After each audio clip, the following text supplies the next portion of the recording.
Oh, a flaming table? Cody's only gone through a flaming table, but it's literally a flaming table. That thing was on fire. Hi, I'm Ollie Davis. I'm joined by Luke Owen. D-A-D. The timing might have been slightly off there for Luke's finger points because, of course, we are recording this remotely. We have had an outbreak. Well, not an outbreak. We have had one positive case at the office, which means we've all got to stay at home now.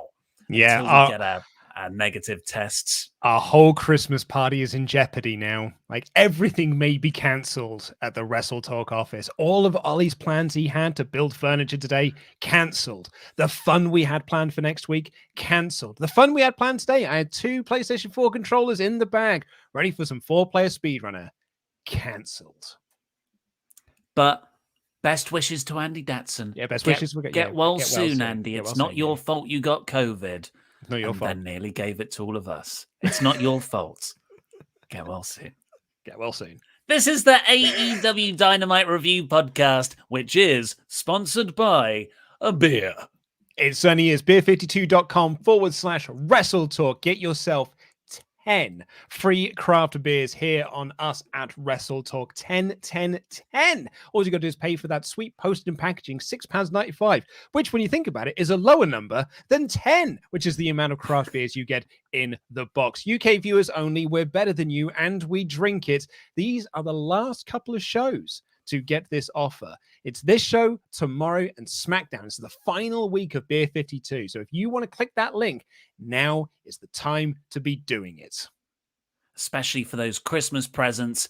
If you're like, what can I get my dad or my uncle? Or hey, women are a thing too. My mum or my auntie. What can I get them for Christmas? It's so hard these days.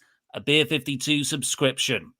And you can get an offer for it as well. How did I get involved with Beer 52? It was a Christmas present to my wife. That is how I got into Beer 52. I bought it for her as like a trial thing, and then we both were like, this is awesome. So then I just started getting it for myself. That's before we get into the AEW Thoughts Review, just probably a good public service announcement here from Peter Mullins. Of course, scary times in the pandemic, but don't lick elderly people. Yeah, it's true. Yeah. Don't do it. Right, so the show last night was main evented by the Cody-verse, which was, of course, bonkers. And just when you thought, hey, I've got my benchmark level for the bonkersness, the match started, Arn Anderson falls off a ramp by accident. Oh, poor Arn Anderson. You just saw him in the background just go, oh no! So Andrade's already made his entrance. Then Cody comes out, and Andrade runs up the ramp to attack him, as does Jose the assistant, and he goes to clothesline Arn, but before Arn can even do anything, he's already fallen off the stage. Jose is like, oh crap, Arn Anderson, and helps Arn Anderson up, and then starts to pretend to hit him. It was beautiful. It was exactly what I want from a Cody match. And then they brawl through the crowd, this, that, and the other. And then my feed cut out. Did this happen? Have you managed to watch the remaining 7 minutes? I had to go through alternative means to watch the rest of this. But yes, mine cut to bars and tone for like 7 minutes. And I was like, no, this will only be like this for 30 seconds. No, there's a minute, 2, 3, 4. And then I got to like the point and I was like, all of a sudden, Jose's running down bare chested. He's built like a brick ass house. And I was like, what the hell happened? Cody's bleeding. What's going on? Do you think this was just AEW's way to go like, damn, they're booing Cody. Quick, hit the button. In his hometown, never. Bars and tone for 7 minutes. Yeah, so it was, of course, people already sort of, apparently the live reports are 30% of the people were booing Cody. 70% of the people were cheering him. This was in Cody's hometown. Yet boos are louder than cheers generally, so it sounded like a lot more people were booing him. But, you know, if he's getting booed that much in his hometown, they're in New York next week. Oh, the New York reaction. But he's not on the card, though, is he? Like, it wasn't announced for a match. So That's maybe we won't get like the full Long Island treatment towards Cody Rhodes. He might get more heel heat than MJF is. But like it was, I did make the joke in my notes being like, oh, look, he can't even get cheered in his hometown. But they were making reference to it on commentary as well, being, this must be rattling Cody, getting a mixed reaction like this in his hometown. Like, what does that do to one's psyche going up against Andrade? And Andrade was doing everything that he could to get the crowd to boo him and cheer Cody. Yeah, he was trying his darndest to get this crowd against him. And in some cases it kind of worked. Well, yeah, he'd do the old tease getting a table out spot. People like, yeah, tables. And Andrade would throw it away. He threw Cody's weight belt into the crowd this time to avoid a repeat of what happened last week when it was thrown back in. Although the crowd did chant, throw it back, but it didn't catch on. Well, the crowd were chanting throw it back, particularly around the guy that caught it. And then the guy was like, no. Look, why would I throw this back? This is cool. I've got this. I paid my money to get a front row seat. I'm going to keep the belt. And then they booed the guy for keeping the belt and not throwing it back. I can use this at the gym. This is a great little thing. I can sell this on eBay. And Sean Ross Sapp will buy it probably to add to his big collection of things. What a mark. What a mark, yeah. So there's loads of little spots. It's a Cody match, so of course there's a random celebrity in the front row. It's T-Pain. Do you remember T-Pain? I do not know. No, I do not remember T-Pain. He really jumped full force into auto-tune. Oh, really? In the late noughties. And I'm pretty sure, let me confirm this, On a Boat, sung by The Lonely Island. Yes. Oh, is he the one? He's that guy. There's a lot of auto-tune in that song as well. Yes. So he is the guy who sings the hook of Lonely Island's I'm on a boat. I'm on a boat. Anyway, this all goes on. My feed cuts out. You've seen the bits in between. But yeah, Cody's got a golden shovel. He gets out. I mean, whenever I see Cody do things like this, it always reminds me of this. I know writers who use subtext, and they're all cowards.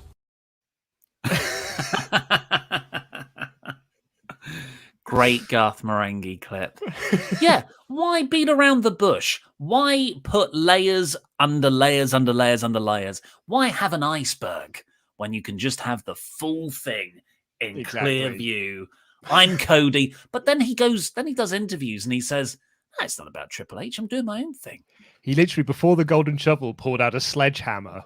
Like he had a kendo stick and then threw the kendo stick down, went underneath, got a sledgehammer out and was like, not that either. Then brought out the golden shovel.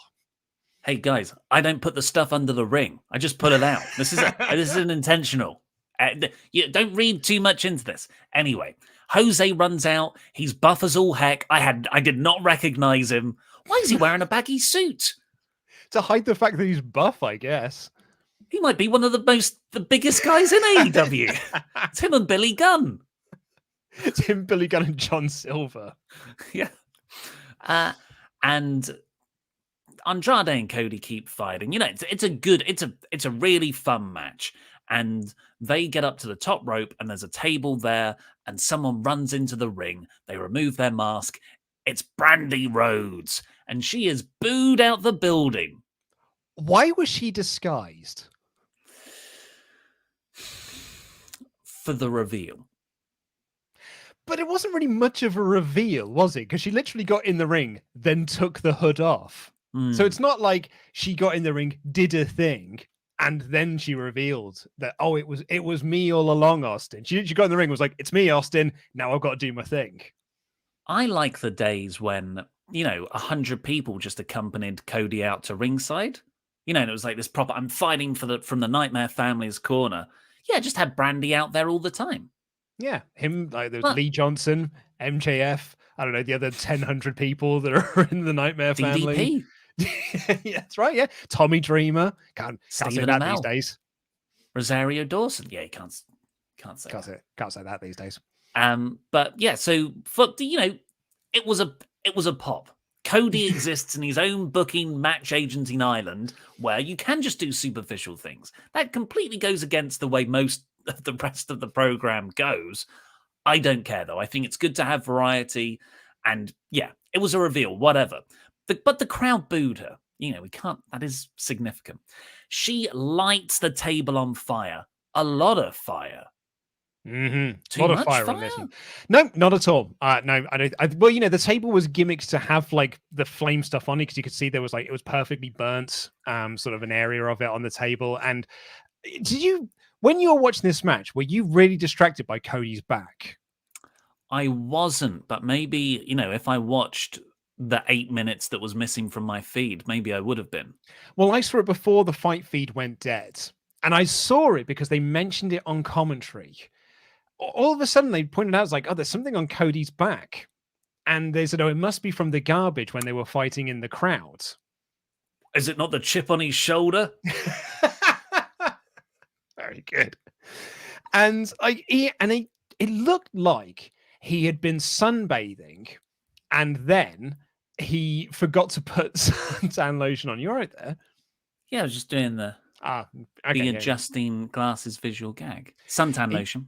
Yeah, he looked like he went sunbathing but forgot to put suntan lotion on and really burnt his back in the sun. And it's now 5 days later and it's really peeling. That is what his back looked like. But I was like, oh, he'd have just gone to a tanning booth. It's probably not that. Then when I saw the finish, I was like, oh, it was like a fire gel thing to protect him from when that bump happens. Okay, that makes sense. But it was really distracting in the early portion of the match. Yeah, I mean, I love this. I think wrestling stunts should be done with more smoke and mirrors in mind. I'm a big fan of blood capsules in the mouth. No reason to actually bleed in some instances. You can do the same thing with just some good old-fashioned magic illusionary. So, but the Cody stuff, I didn't notice it, but everybody else seems to have. So just wear a t-shirt. That's what I thought. It's a street fight. Yeah. When I thought that there was something like up with his back, like he'd had some bad acne or something, I was like, just wear a t-shirt, mate. Like, I don't think the crowd would be there booing you if you were, not shirtless and stuff. As you said, it's an Atlanta street fight. They're going to boo him regardless. Well, exactly. I thought this was a fun match, though. I really enjoyed it. And the finish was spectacular as well. Like, it was all Cody. So, like, they go up top and, like, Brandy sets this table on fire. Woof, goes up in flame, right? Massive flame. ECW levels of flame. And Cody does this reverse suplex to Andrade. So Andrade sort of hits the fire. Cody hits all of the fire and then pins Andrade while literally on fire. There was flames on his Homelander gear. There was flames on his shoulders and stuff. He pinned Andrade while Andrade was on fire and he was also on fire. It was madness, but it was a very, very cool visual.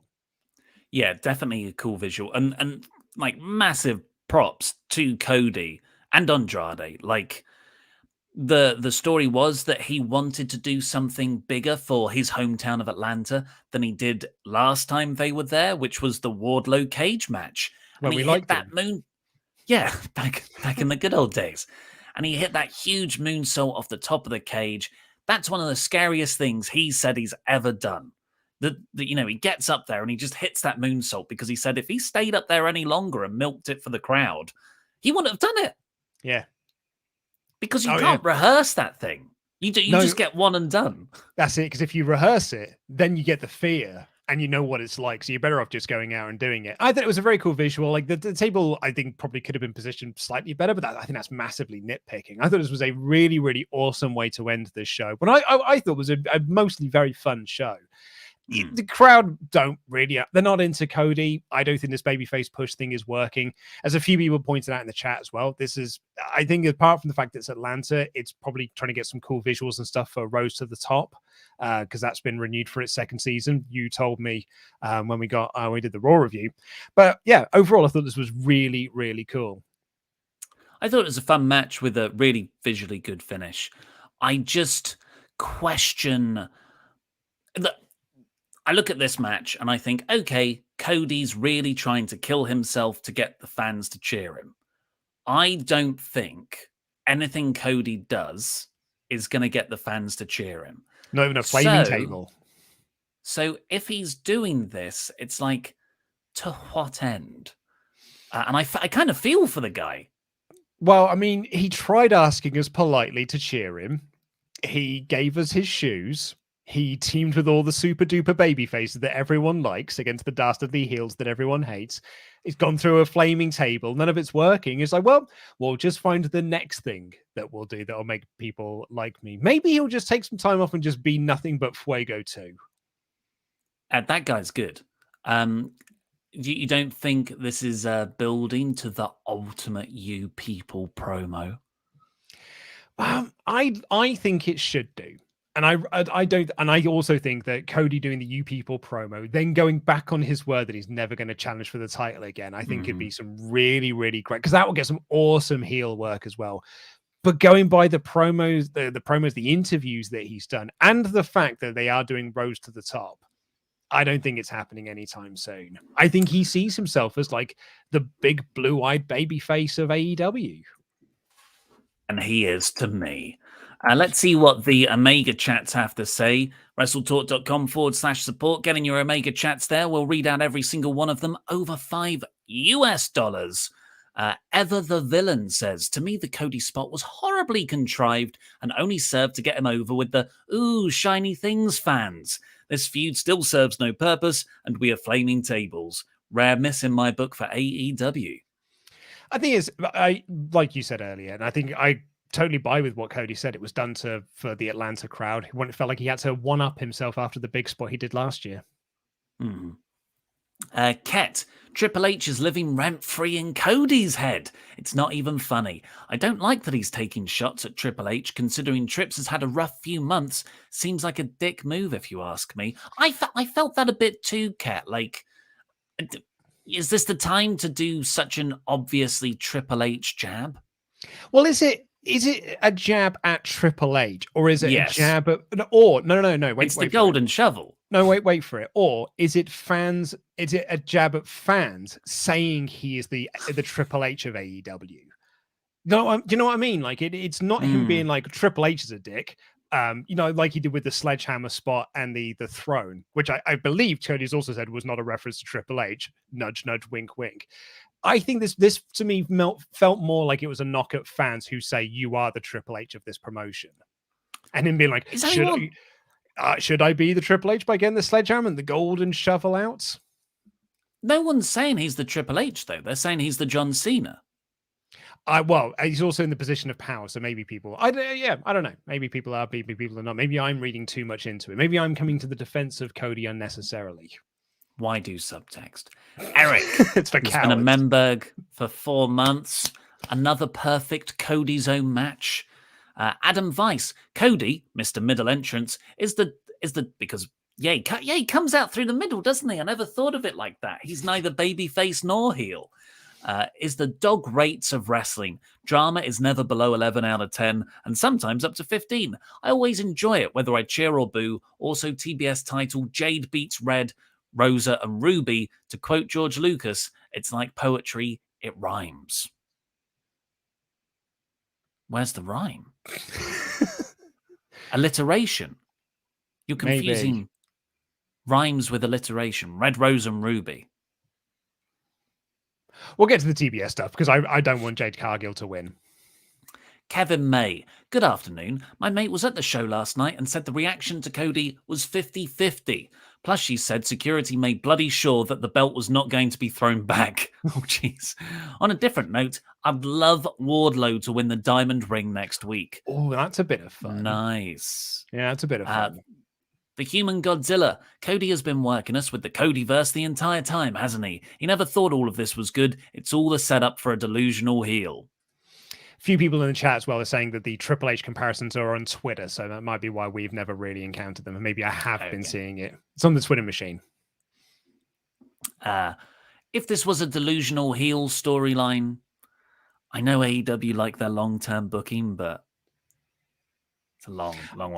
I think you could rewrite it to be a delusional heel story. Like if you do it, you could be like Daniel Bryan at WrestleMania 30. It was the plan all along. I think you could certainly pretend. Stephen Levy, do you think Andrade expected to be put through a flaming table? You guys do know that if you don't expect the unexpected, then you're screwed. Get slapped in the face by Vince. JS Wooten. Cody really needs his own Dean Lerner because Dean Lerner wouldn't let him go out there looking like he slept on cotton candy. Damn it, Cody. Get your S word together. DAD. Well, his hair amazing for life. Good Garth Marenghi quotage. We should have more Garth Marenghi on this show. Yeah. Peter Mullins. The thing is, in a reverse suplex, Andrade hit the flame table face first. I know Cody took a massive amount of damage, but I really want to get an update on Andrade's eyebrows. Sean Ross Sapp, where are you with the important news? Fire that table, catch that arm. Catch that arm. That sounds like an old Hanna-Barbera sort of cartoon. Catch the arm, catch or it's the a it's a Dr. Seuss book. Can't say that anymore though. Can't say that these days. Anyway, this podcast is sponsored by beer52.com/WrestleTalk. Click the link in the video description down below, or the one that's being spammed by our incredible and wonderful moderating team. 10 free craft beers on us. All you got to do is pay for that sweet postage and packaging. UK viewers only. We're better than you, and we drink it. Right, so this episode was really solid, I'd say. Nothing like spectacular. I felt dirty giving the show a 3 out of 5, just to put my chips on Front Street. Do you want to? I think it's the lowest score I've ever given an AEW Is it show. really? I don't often go below 4. What do you think? Do you want to rate it now? I mean, I wouldn't have given it. Would I have given it a 3? The Danielson stuff was so good. And I really like the MJF stuff. And I know people really aren't into MJF at the moment. Like, look, well, and when I say people, what I mean is, like, I was scrolling through Twitter today, and the people who are watching it live were really like, it's time for him to go. Like, it's time for him to get off screen, and people didn't like him on commentary and this, that, and the other. I strongly disagree. I think he's awesome. I think he's really, really good. Also, but I don't want to talk about too much about MJF because I put up that tweet the other day. That joke tweet about Miz being a less good MJF. The amount of people that got in touch with me, it's exhausting. Wrestling Twitter's exhausting. Well, you know what Twitter is going into a room of very angry, riled up people and yelling a something that would probably inflame a lot of them because lack of impulse control, and then being like, why is everyone being so mean to me? Yeah. Wasn't the case of people getting so mean? It's people getting so mad about this. Yeah. Like, people getting not mad at just really mad about it. And I was like, this is exhausting being this mad about Miz. And it's an asylum. MJF's never main evented WrestleMania. So who cares? He's 24. Like, who cares? But yeah, I mean, I gave this 3 out of 5 just because, as great as the Danielson stuff was, as great as the Punk MJF stuff was, as much as I enjoyed the main event, it's like it's nowhere near as good as other segments last week that they did.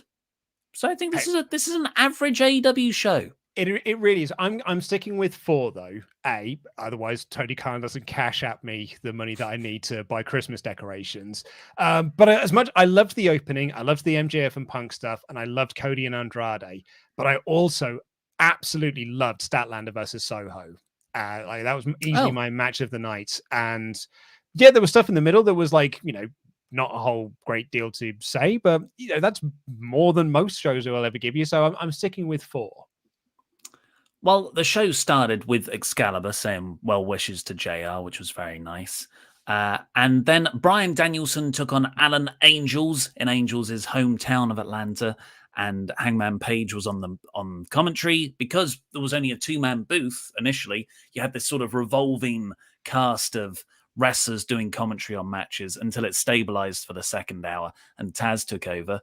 Yeah, good match. Danielson sold a bit. I didn't mind it though. It created more drama. Danielson made him tap, did the bicep flexes, and then Hangman Page was going to come down to beat up Danielson, but then John Silver came out and said, no, you're not allowed to touch him, remember? I was like, oh, that was some forced exposition.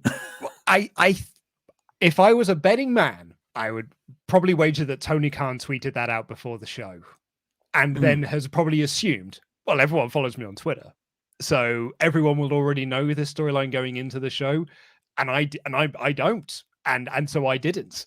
And so, like, all of a sudden, like, Cody Danielson's in the ring being like, "You can't touch me," and I'm like, "Can't he?" And then John Silver comes out and be like, "I know that you're not allowed to touch him, otherwise you'll get suspended." And I was like, "Oh, okay. Well, I guess that's the story then." Yeah. All it needed was for Danielson in the post-match interview in the ring to say, "Hey, you sit back down, Hangman. You can't come anywhere near me because Tony Khan has said this. You know that." Yeah, I thought it was a bit sloppily done, which is out of place for AEW. But then John Silver chased off Danielson, and they'll have a match next week in John Silver's hometown of Long Island.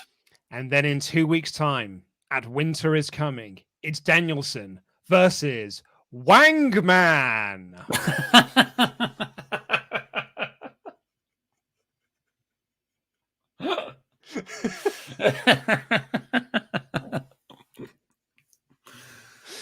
Oh, that font. That font's never good, is it? Wangman versus Danielson. Wangman Page.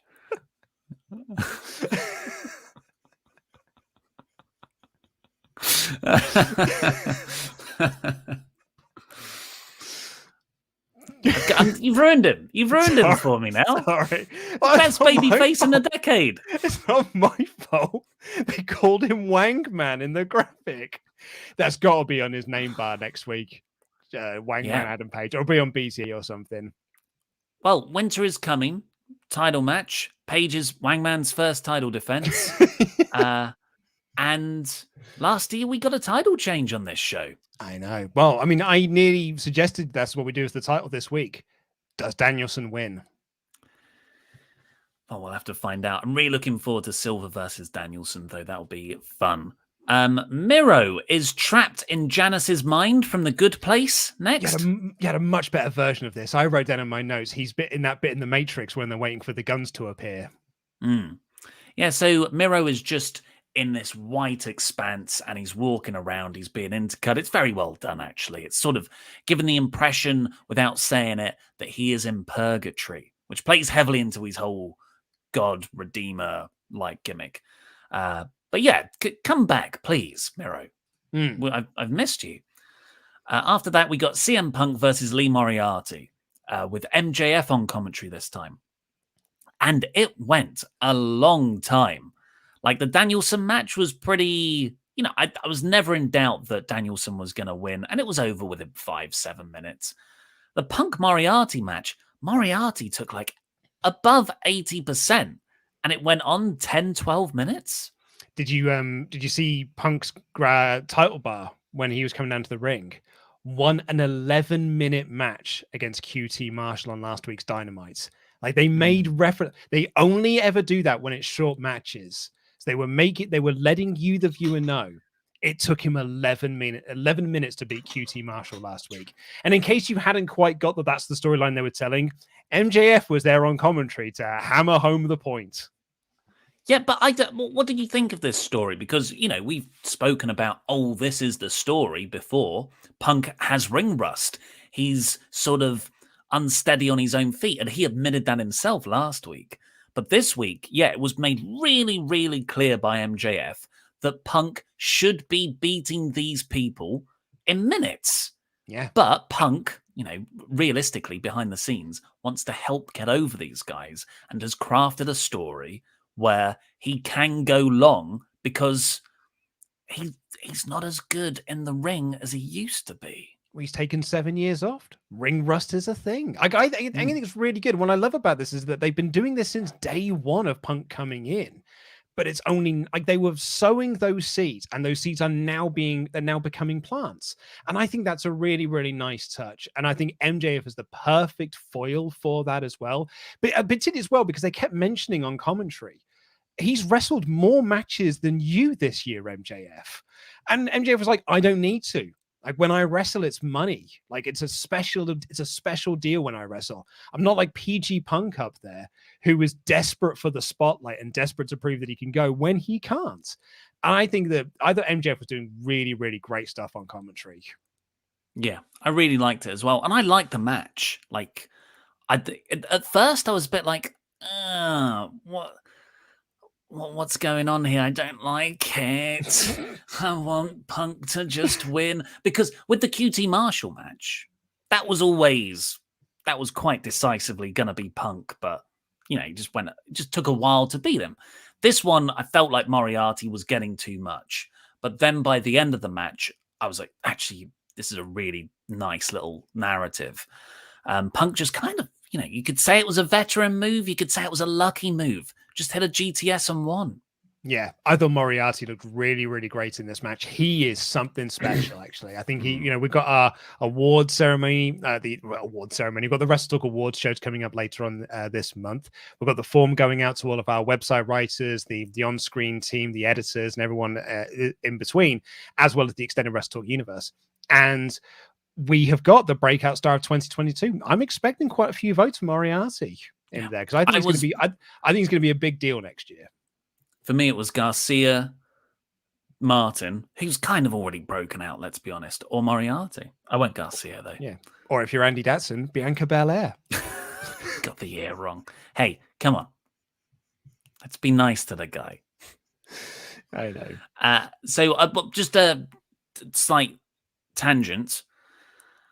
I see Danielson. He's winning matches in a different way every time. I see Punk, who's struggling to win with his one move every time. When these two collide,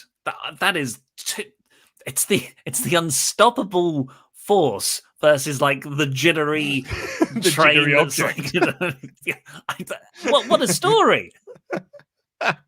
It's going to be really good, yeah. But then MJF cut a promo after Punk won.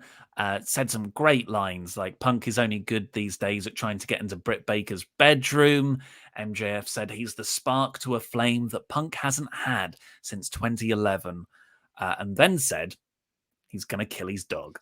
Yeah, the dog line just came out of nowhere. Like, it was just like, here are your regularly scheduled insults, and now I'm going to kill your dog. I'm like, whoa, where are we going here, MJF?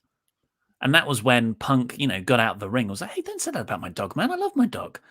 I'm not a dog person. You famously hate dogs. I never said I hate dogs. Well, that's not true. I did say that, but I was emphasizing the point. I prefer cats, and I don't even really like cats that much.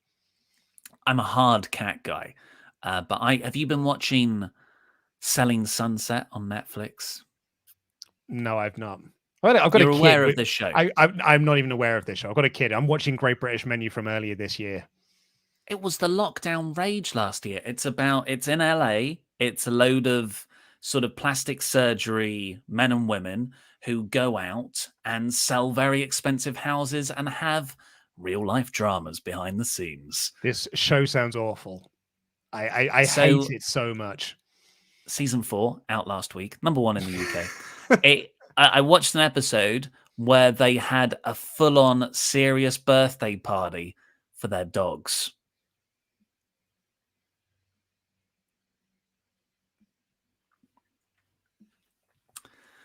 Just let the world burn at this point.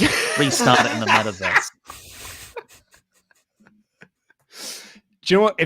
If that's how you enjoy your time, more power to you. I actually think it's wonderful that that's how you enjoy your time. It's not for me, but I'm glad that you get it. I'm glad that you enjoy it. I think they need to get a life. So that was like the big end. Sorry, there's a comment here. Where is it? You're so white. What? Because of the lighting? No, because of you watching this show. Hey, it's the #1 show in the UK on Netflix. Oh, sorry, that really made me laugh. It's not just me watching this show. Anyway, the Wardlow stepped in between them. What a coward MJF is. And the other thing I want to talk about here is MJF kept on putting over how he's going to win the Diamond Battle Royal next week, because that would make him the 3-time winner. He's won it twice already. It's always been part of his gimmick. And I was like, it's in his hometown as well. He said he's going to be more over in Chicago than Punk it, like in Long Island than Punk is in Chicago. So imagine if Punk costs MJF the match And that idea that someone said earlier that Wardlow wins instead. Yeah, I mean, I know it's like Steve was saying on Going on Raw that he's kind of over the diamond ring as a gimmick. I still really like it, actually. I think it's a really good finish. And I think that it works so well with MJF, but maybe this is the year to take it off of him, because that means he's going into the Punk match without it. And that's going to be really great fuel for Punk in promos. Stop being racist to me, guys. Everyone's calling me so white. White as mayonnaise. Ollie's favorite spice is mayonnaise. I put it on everything. Gonna start canceling people. Yeah. So after that, we got Jamie Hayter with Britt Baker and Rebel, and they're obviously not fine. But Britt Baker said Hayter's going to destroy Riho next week. Probably leading to a Britt versus Hayter feud. I think down the line, yeah, certainly. I think that's where we're in the direction of going. So this is where the show sort of went off for me, because I really enjoyed it. It was a really solid opening, but then there was like just a bit of nonsense for a moment where Adam Cole makes his full-on entrance to the ring, gets in the ring, does Adam Cole Bay, then turns around, walks up the ramp, gets on commentary. Orange Cassidy comes out, taunts him a bit. The Young Bucks come out, super kick. No, Adam Cole low blows Orange Cassidy. They beat him up, and they're chased off by the Best Friends. That's the whole segment. Bit of continuation for the story. When Cole made his full entrance, I just assumed this was Fight Feed stuff, and this was like in the ad break for the American like feed, right? Because I was like, man, he's doing the full entrance here. But yeah, it's just a way to further the storyline between Super Click and Best Friends. It's all right, I guess. It didn't. This is something from another company when they just have people randomly come out for commentary for no reason. There was a reason. There was a reason. Like everyone was doing. Well, there was a 2-man booth, so they were having like a rotating, like, because every match had guest commentary on it. But for what match? Well, they didn't do it because he then had his Orange Cassidy came out and stopped him from commentating on the next match, which would have been Wardlow versus AC Adams. So then why would Adam Cole be commentating on Wardlow versus AC Adams? Hey, he's a good talker. It was weird for me. Didn't do it for me. Tony Nese had a promo. Tony Nese had a promo on Sammy Guevara. Wardlow destroyed this poor guy called AC Adams. 4 consecutive power bombs. The crowd love Wardlow. They're like, one more power bomb. Do it one more time. Are you happy that Tony Nese is doing something now? Sure. Cool. Yeah, cool. With the Wardlow thing, though, as soon as Wardlow pinned him 1, 2, 3, Sean Spears ran into the ring and wailed on AC Adams like 3 or 4 times with the steel chair, and then looked like he'd just orgasmed. And Wardlow was like, oh, this freaking guy. Yeah, I loved the interaction between them here. Yeah, I mean, I don't think people put over enough actually how good Wardlow is in getting these storylines over through his facial reactions alone, because he's not cutting promos. He's doing this all through his facial reactions and body language, and he's really getting the story across well. Yeah, I wish they got more, because I really like Spears in this as well. The sort of psychopathic chair. What's he called again? The chairman? Yeah, the chairman. Really like it. Phoenix can't travel. They said it was an injury, but apparently it's a travel issue. So it's now Pentagon and Pac versus FTR on Rampage. I'm ready for Lucha Bros and FTR to move on. I thought, you know, full gear felt like it probably should have been the end of this. I'm kind of ready for these two teams to move apart now. Then we got Gun Club versus Sting and Darby Allin. And finally, Darby the main Allin. event is here. Darby Allin was insane in this match. He was great, throwing himself around everywhere. But it was all, I think, like the last couple of weeks, we've all been like, why is the Gun Club getting such a sudden push? And I think this is it. I think just like in August, and we had that sudden 2.0 feud with Sting and Darby Allin.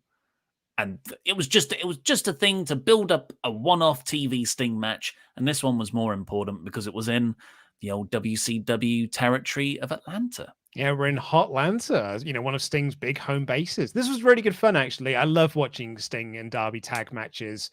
I think Darby is an excellent tag partner for him. Watching Sting and Billy Gunn work together was actually pretty rad, and I was kind of into this. I said this to you a couple of weeks back. My controversial hot take, and granted, I did watch this in a hospital corridor, so I don't think this is the best experience to be watching this. But I had more fun watching Sting and Darby Allin versus FTR than I did Danielson and Omega. I just really like their tag matches. It's amazing that Sting now has Sting wrestling a match and taking bumps and hitting moves does not faze me. Yeah, right. It's incredible, isn't it? Like this time last year, we thought, it's just going to be. Well, actually, no. He debuted at Winter is Coming. It was with the Revolution match, wasn't it? Where we were like, this will just be cinematic matches for Sting, and that'll be it. But no, we got in full actual Sting matches, and it's really, really great. Also, just happy to see an Ass Boys chant going on for the Gun Club, particularly as well because now that we've got Wangman on the roster, I think Wangman versus the Ass Boys is waiting to happen. Wangman and the Wingmen, maybe.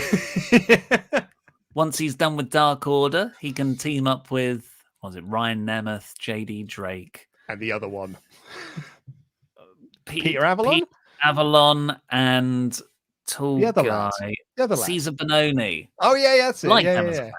I like them.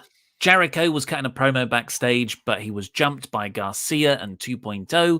Apparently, this was filmed last week because Jericho is actually in the UK on a Fozzy tour, and he won't be on Rampage. Well, a way to write him off commentary for Rampage. Oh dear, no Jericho commentary on Rampage. Sad times.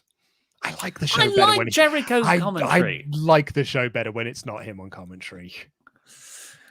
Lio Rush then weirdly comes out. This was another one of those weird bits. It made perfect sense, but it just didn't play right. Lio Rush comes out because Taz is on commentary with Team Taz, and he says he's a fighter, how he's going to go down fighting, even if he's got a 1% chance. Lio did everything he could, and he did get the crowd into him a little bit, but something was just off here. Dante smirked at him, and that was it. Do you think it's because it's Team Taz? And I love Team Taz. And I love that this company puts a lot of time into Team Taz. I love that they're always on TV. They never win feuds. They never win matches, but they're always out there on TV. And Taz is so good. And he's such a great promo. And he's got a wicked heel laugh. They're it's Taz, isn't it? Taz is fun. But then the crowd are yeah, but it is Team Taz, though, isn't it? When CM Punk had that mini feud with Team Taz for a little bit, and everyone was like, really? Team Taz? It's weird also to go from Taz, I'm baddest mother effer, we're going to F you up, yeah, bull S word, and then he goes, Ruby Soho. And he sings Ruby Soho's entrance. He does love singing along with Ruby's entrance theme. He's too goofy. Botchamania has ruined Taz for me in the same way that Wangman has ruined Paige for me. You're welcome. You think it's all a ruse? I still think Dante and Lio Rush, probably in the. Are they in the diamond ring thing? Well, they might be. I have no idea. Have they announced participants for it? It's a 12-man thing. I think it's the Diamond Dozen. I don't know, but I think Dante Martin is just, he's doing this to work them from the inside. Thunder Rosa put her student against Jade Cargill for this Friday. Can't remember her name, actually. And then we got the TBS Tournament match, Ruby Soho versus Chris Statlander, which Luke said was his match of the night. Match of the night for me. Thought this was terrific stuff. Left a lot on the table for future matches as well. Loved the finish. On any other night, it could have been any one of them. I just thought it was a really, really excellently well-worked match. They both came out swinging. They both worked their asses off. This was really, really, really great stuff. And it's matches like this, and we've had a few of these matches, actually, like Rosa and Hayter is another one, where you're like, oh, yeah, Jade Cargill should not be winning this tournament. It's every single time you see one of these matches, you're like, man, it definitely shouldn't be Jade, though, should it? And it probably still will be Jade, but there's so many other people that it probably should be before it gets to Cargill. And I'm not even down on Cargill. I think she's grand and everything. I just don't think she's ready for that position. Yeah, it's difficult because she's got such a great look. Like, she's definitely got the best presence of everyone going for the title. Maybe Thunder Rosa just pips it, but for like a mainstream just wow factor, surely it's Cargill. But yeah, will AEW go for looks over in ring work, which is not typically what they do? But it might not be maybe less now's looks. the time. It may not be less looks. It may just be more like who we're going to put more stock into as we go down the line. Like, they clearly love Jade Cargill. She's not lost a single match. She gets like really high profile bits and bobs. Like, Rampage is her show. That's what she said. She gets her featured match on Rampage every couple of weeks. I just don't think that it should be her winning this tournament, particularly when you look at who else is left in the brackets. For the actual match, it was fine for me. I thought it was a decent match. I preferred Rosa, Hayter last week. This match was, it was starting to get into that next gear. There was a terrific sequence where Ruby hit this poison Rana and then a sort of running low Hurricane Rana spiked into the mat, and then Chris Statlander kicked out, and I was like, boom, okay, wicked, here we go. Final third of the match, and then it ended immediately after. So I was just like, it wasn't the great match that they could have had, but they probably said, like you said, saving that for another time. I do hope now, because we're in the semi-finals now, right? So 2 matches. We've got 3 matches left. Yeah. I want a lot of time to be given to these semi-finals, because I still don't feel like the TBS title, the TBS tournament, has had that great women's match that it needs. Oh, well, I don't know. I heard rumors that TNT hate women and don't want them to have any TV time on their channel. That's the rumor that I heard. No, it's just AEW. But Nyla Rose tried to beat Ruby Soho up afterwards. Statlander made the save. Vicky Guerrero was involved too. And then we had Cody versus Andrade. So overall, 3 out of 5 show for me. I mean, the community poll has spoken. 47% 5 out of 5, 37% 4 out of 5, 12% 3 out of 5. 47% said it was a 5 out of 5 show. Look, I love AEW and everyone's entitled to their opinion. But if you think of the best show AEW has done, and that's a 5 out of 5, I have no idea how so many people went for a 5 out of 5. Well, yeah, as Brienne put it right here, it was just as good as Raw, Ollie. Do we? I think we've finished all of our. We have indeed, yeah. We haven't got any more. We haven't got them for the month yet. Yeah, Pete hasn't done his reporting for the month yet. So let's get into your Omega chats. Still on the topic of Cody and Andrade's flaming table, Mang says, the spot makes everyone worse off. Brandy looks stupid for flaming the table that's clearly under Cody. Andrade, despite landing on the mat. Andrade, despite landing on the mat, got pinned by a guy who went through a flaming table, and Cody took Selena Del Sol on flaming table and won the match. I would disagree with a lot of that, Meng, unless you're the actual Meng, in which case I'm not going to disagree with a single word you've got to say. But I disagree with a lot of that. As someone actually pointed out earlier, like Andrade's fate went face first through the table. Like his face went into fire. Like I disagree with that. Matt Noble, genuine question to those who say you have to give Cody credit for the spot. Did he do that spot for us, or did he do it for him to try and buy the crowd over and save his character? And if it's the latter, is that healthy? Don't know how I feel about it. Matt Noble, you have just raised the question of what is professional wrestling. And is professional wrestling a healthy mindset for anyone to take on? That's a very good reply. But I know what Matt Noble's saying. I felt like that was a bit more accentuated in this moment. Dan God of... I don't have an answer either. Dan God of Thunder, I was there last night and the Cody match felt like a waste of time. I used it as my bathroom break, caught the ending, and it looked like a botch. Cody goes through the table and wins anyway. Rampage was 11 out of 10 excellent, though. Jam that jam. I mean, in fairness, with Pac and Penta versus FTR, I don't think you're going to have a bad night. That sounds like a great match.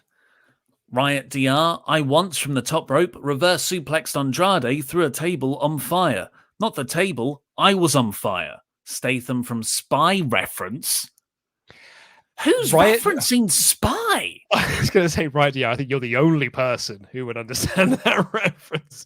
No one's referencing. It's that classic film, that classic performance. Jason Statham from Spy. Have you seen it? I think I have. Is that the one with Melissa McCarthy? Yeah. Stath is excellent in it. Stath is excellent in everything. So funny. But he's really, really funny in the movie. I would... seriously, though, love the show. Love you guys. Stay jamming. Stay jamming.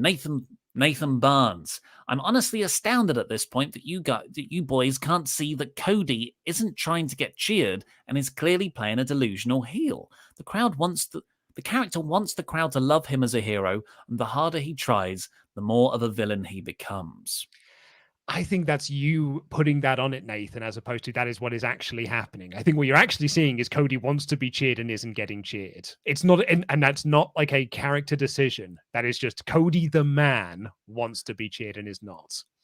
Yeah, I agree. William Rosmer, my back is out, so I've been stuck in bed all week. You guys' content is getting me through. After pulling out the sledgehammer and golden shovel last night, Cody is either completely tone deaf or going to turn soon, right? I think he thinks it's cool. I think that he thinks it's a great, this will pop the crowd. And I don't think it works the way he thinks it is. Sarah Sullivan, Cody, I'm a good guy. Fans, nah. Cody, here's my shoes. I'm a good guy. Fans, nah. Cody lights himself on fire. Fans, Jesus, Cody, relax. Fine, we will cheer you. Good show. Was totally caught red-handed by Ollie last week for falling off AEW because Hangman left. LOL.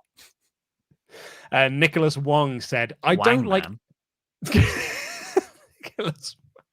Nicholas Wangman Adam Page said, I didn't like MJF's Baker lines. Felt like when Miz couldn't stop talking about Bad Bunny after Mania. Wasn't needed. Honestly made MJF look a little lame, as he usually is the master of cheap heat, but this was very Miz WWE line to throw.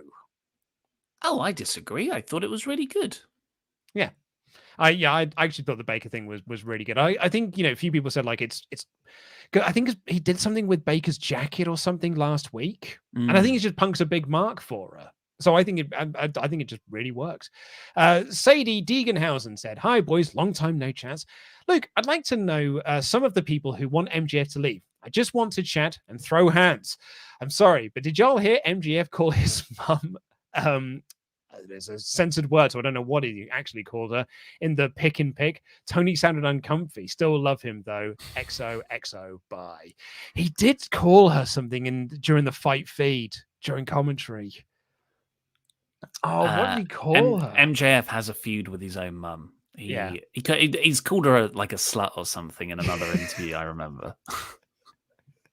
Bacon Rasher. Hi, lads. I wasn't a fan of the MJF Punk bit this week. I'm sure it will get better and looking forward to the Wardlow turn. Plus, loving Spears currently. Also, Ollie, why is the front of your hair now so dark? Finally, Hill DAD cheated and screwed Pete. LIW for life. No one has ever said that. No one has ever said that about a Money in the Bank cash-in, by the way. A Money in... Yeah, who's pushing the narrative that you're turning heel? Is this a LIW thing? Pete is. Pete's Cody in this. He called his mum a skank. But anyway, yeah. So why is I think you've addressed earlier why your hair is much darker at the front. No idea. Apparently, hair transplants are quite unpredictable in that regard. You don't know what color a hair will be. You can take a grey hair from the back of your head, put it in the front, might just decide to grow dark. And that's what the majority of them have done. But I'm still grey at the sides, so just looks like I've got weird dyeing techniques. So also poor old Sarah Jane Deeganhausen said, sorry, mods, didn't mean to start all of that in the chat, because now everyone's telling us what MJF called his mum. Jonathan Grant said, newer wrestling viewer, and last night I graduated to fan. Don't know what it is about that TBS match, but it really got me. I cheered every time the Statlander kicked out and groaned when she took the pin. First match I had that kind of emotional reaction to. I'm hooked. That's great to hear. Kevin May, Chris versus Ruby was my match of the night, and I really wanted Ruby to win. I really like Jade, but I think it's a touch too soon, and I don't want Ruby taking another big loss so soon, in my opinion. Oh, my mate also said the Rampage matches were incredible. They always are, it seems. It's difficult. Ruby, Rosa, Cargill. There's a lot of people who should be champion. It's almost like you could have more than one women's match on a show, but who am I? Who am I to say such a thing? Maluis said, a year and a half ago, Brody said to Adam Page that the Dark Order will have his back, not the Elite, when he wins the title. God, I love how far back AEW has been telling this story. I'll hot tag back to you to take us home. Charles Berg, while AEW has great matches, likable characters, and good stories, I fear they are trending downwards. We all know the success of a company boils down to one thing, and I'm concerned the lack of egg in AEW programming will ruin the company. Jam that jam. Charles, you worked me there for a second. Goddamn egg. CJ Thornton, this code is on fire. Too soon. Always love the reviews. It helps me get through the crap week. Also, with the constant Baker comment, I am interested in the idea of future Punk or MJF versus Adam Cole match. Much love from West Virginia. Jam that jam. Jam that jam. Yeah, Cole versus Punk. MJF versus Cole. All of them.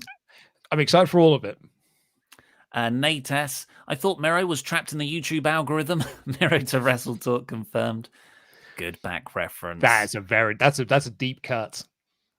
Zoe Sung. Andre is my favorite Far Cry villain. Pac is now Punish Pac from Metal Gear.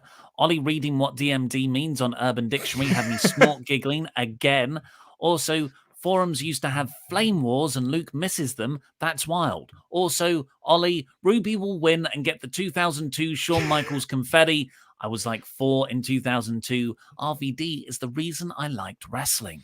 Those are all references to our Survivor Series 2002 review that went live on Patreon last week, or earlier this week. In fact, it was on Monday. And I do miss forum flame wars. I do miss it. It's more Cameron fun than Christie. Twitter was. Sorry. Cameron Christie. Hey guys, first time super chatting. I thought this Dynamite episode was a little lower for the AEW standards, even though the main event rocked. Thoughts on the Miro segment? Also, who you guys have for the first TBS champion? For me, it's got to be either Rosa or Soho for me to win the title. Rosa for me. Intrigued by the Miro stuff. And yeah, it was a 5 out of 5 Dynamite. What are you talking about, Cameron? Zoe Sung again. And lastly, Spears wearing a blazer without a shirt and a beanie. He's great. Man of style. Charles Berg. I forgot to ask, can we rename the Gun Club to Billy Ass and His Cheeks? I knew Ollie was a hard cat person, but I'm shocked with Luke. I will say whether it's dogs, cat, fish, ham, Luke, or reptiles, having an animal give you unconditional love is fantastic. Honestly, Charles, it's all animals. Really, I don't have an emotional connection to them. So it's not even like I hate dogs or I hate cats or I just prefer one or the other. I just don't. I'm that part of me is dead inside. And I appreciate that it is me being dead inside. You like your human baby. I love my human baby. She's fantastic. I'm a people person. I like humans. You're John Laurinaitis, circa 2010, 2012. Whenever that. Some stupid punk. Memberg for 6 months. Tazmath. Love Taz almost as much as I love Ruby fracking Soho. Did you lads hear Cody yell, lean in, when he pulled out the golden shovel? #heel. I didn't know. Brett J. Rasmussen. Can someone please explain to me why people don't like Cody? Oh, geez. We're near the end of the show, Brett. It's a big topic. I love Cody, and he's just great. But it's really confusing where the crowd boos him. But then when a high spot or something happens, they cheer him. Why do people not like Cody? It's confusing. Short answer. People are doing it to troll him at this point. I think there are people that genuinely don't like Cody and they're kind of sick of him as a babyface and they don't like him that much at all. But there are people that are just doing it to troll him at this point. You know, it's just a Pavlovian response to just boo Cody at this point. Kind of like how we were all just booing Roman for the sake of booing Roman a few years back. Earlier this year, Cody had a few feuds and weird promos that didn't work. There was the whole feud with Anthony Ogogo. There was the weird "I'll beat you, Dutchland, for America" promo. And solved racism. people just decided to start booing him because they didn't like that stuff. And it wasn't good. So that's why they booed him. Then Cody was like, no, please don't boo me. And now it's really fun to boo Cody because he doesn't want it. Yeah, pretty much. Nick Ortiz. Hey guys, first time chatting, and I just wanted to express how I now have more incentive to go to the gym at least once a week. Last night they were playing Dynamite. Best workout I've had all year because I can't get it at home. Jam that jam. Oh, that is a good get better. And finally, Big Mike says, just was wondering, are you guys going to have a Christmas special this year? Your guys' content is honestly the best. Just think not only are you guys providing content, you're saving lives. We will be doing the Christmas show. Traditionally, the worst video we make every single year. It'll be going out on Christmas Day. We're actually recording it next week because that is the first opportunity we're going to have to do the only opportunity we've got to do our Christmas party. So we're recording it next Thursday, and then it will sit in the can for a few weeks before Christmas Day arrives. And thank you to our new members, Edgar Carrazzo and Cameron Christie. Thank you very much, both of you. Thank you so much. And does anything else come in? No. Cool. Well, that's all we've got time for today. Thanks for joining us for the AEW Dynamite review. Beer 52 UK viewers only. You've only got a few days left for this offer. Beer52.com/WrestleTalk. You get 10 free craft beers. All you have to do is pay £5.95 for the postage and packaging. It makes the perfect Christmas gift. But for now, I've been Ollie Davis. This has been Luke Owen, DAD. Jam that jam. Jam that jam, everyone. Have a good Thursday.